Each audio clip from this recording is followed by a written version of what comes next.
Hello everybody, happy Jurassic June, JP Toys 97 here for another Papo review. With it being June, Jurassic June, I felt it was time to finally get this playlist up to 30. I'm currently sitting at 26 videos on the Papo playlist. This will be video 27. You can already tell by the thumbnail and the title of the video, I'm going to be reviewing the Papo Amargasaurus.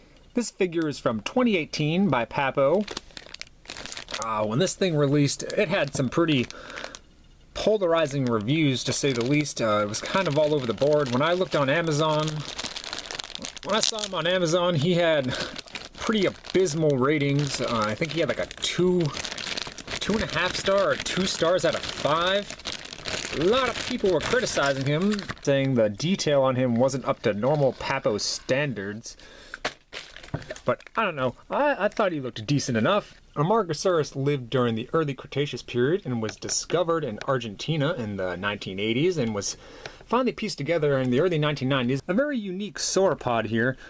He had these spiny looking frills here on his neck, which some people speculate was maybe for defense or as obvious to just for show to maybe attract a mate. This species of dinosaur here is still relatively new. He was discovered in the 80s and 90s, like in that time frame. So when 1997 rolled around and I went to that dinosaur exhibit on the nature trails there at the Roger Williams, I totally forgot this species of dinosaur was even at that event until I uncovered the photos, and I was like, whoa, I don't remember you there. As well as the little baby. But yeah, uncovering these photos was pretty sweet. I totally forgot this species was even at that zoo event. So I didn't let the negative reviews on Amazon totally deter me from wanting to pick this figure up. I love sauropod dinosaurs, and anytime Papo gives us a sauropod, I get excited. I mean, truthfully, I get excited when they give us theropods and pretty much anything. I love them all. I know I usually talk very highly of their figures and don't really have much negative to say. Like a lot of the figures, Papo does. He comes with a plastic base for in between his legs to help protect them during shipping and whatnot. Keep that, you can throw it away or do whatever.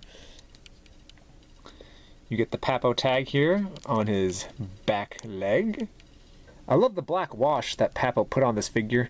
It's not too noticeable, but if you do look closely on the legs and the body, you can see like almost little black spots on him.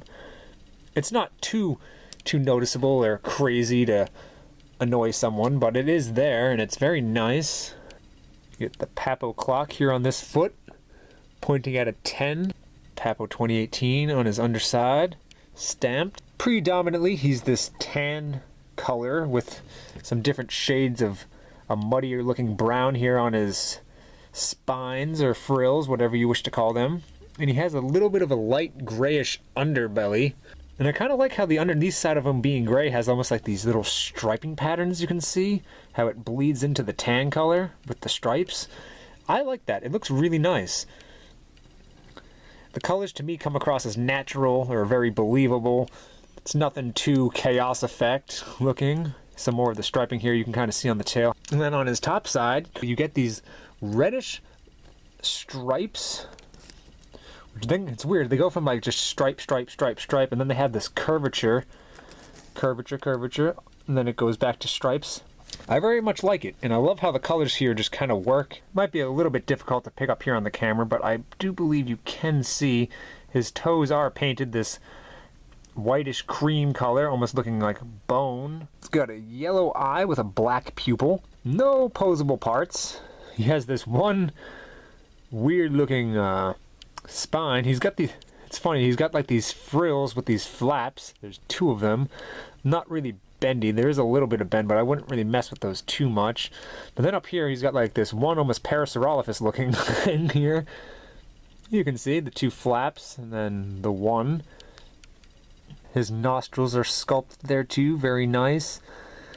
Even you can see his teeth. It's a little bit difficult to get a good shot here of his mouth, but you definitely can see his teeth and his tongue sculpted, but the inside of his mouth just looks to be like this all gray color. I can't really seem to get a good shot on the inside of his mouth because look how tiny that is. That's my thumb. But you can see inside there if you look hard enough. You can kind of make out his tongue right there, but it's not really painted like most normal other Papo figures are painted with the fleshy tones. It's just gray. Not too bad. Yeah, I very much enjoy this figure. I do love sauropods. Probably not my favorite type of dinosaur. I mean, I love my theropods and my meat-eating carnivores, but I always loved how sauropods were just these massive, almost walking whales. Now, Amargasaurus wasn't a massive sauropod. He was more on the smaller side. So just some all-around great sculpting work here on this figure. I very much like the way he feels and how he looks. I like the colors.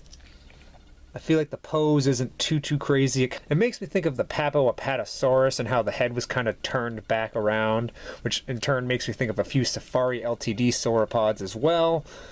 So I really don't think the pose is that bad.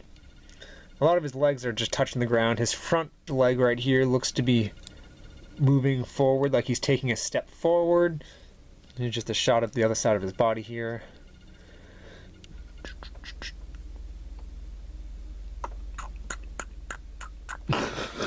The figure comes in at about 3 inches tall and about 10 inches long.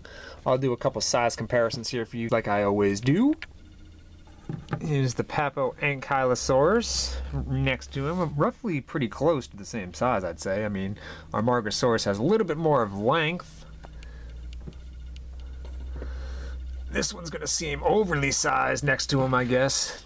The Jurassic Park inspired Velociraptor. And let's get another sauropod in here just to give you guys a better comparison. There's the Papo Apatosaurus, the young Apatosaurus. I feel like that's pretty damn close. Maybe not 100% to scale, but I mean, I personally don't care if it's exactly 100% to scale, as long as it's good enough or close enough. And being that that's a young Apatosaurus, they look really great together. Sorry, just kind of had a moment. Really great together. And what Papo review would not be complete without a size comparison to the King? Well, actually the Queen, because it's the Jurassic Park inspired T-Rex here. Another fine addition into the Papo line of dinosaurs here. I would not be the least bit surprised if any of you out there claimed this dinosaur as your favorite dinosaur of all time. Maybe not this Papo figure, but just this species of dinosaur. I think Papo did a pretty excellent job here with him. Would be perfect for dioramas like a lot of the Papo figures are. I think that's about gonna do it here, guys. Hope you enjoyed. Do smash that like button if this is one of your favorite dinosaurs, and post a comment down below and let me know what you think of this figure. Do you have him in your collection? Were you planning on picking him up? I'm gonna take him outside and do some shots outside with him to close the video out, so you can maybe get an idea of what he would look like in some of your dioramas. Until the next video, take care everybody. I'm signing out.